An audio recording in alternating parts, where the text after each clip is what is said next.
ширкати Somon Air парвозҳоро ба Тошканд афзоиш дод. Ин ширкат эълон кард, ки дар масири Душанбе-Тошканд боз як хатсайр илова мекунад. Ба ҳамин тартиб акнун парвозҳо ҳафтаи 2 маротиба рӯзҳои душанбе ва ҷумъа амалӣ мегарданд.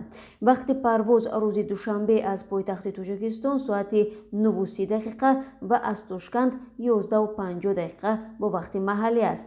вақти парвоз рӯзи ҷумъа бошад аз Душанбе соати 09:20 ва аз Тошканд соати 11:20 бо вақти маҳаллӣ сурат хоҳад гирифт. арзиши билет ба ин хатсайрҳо аз 1783 сомонӣ таъин гардидааст.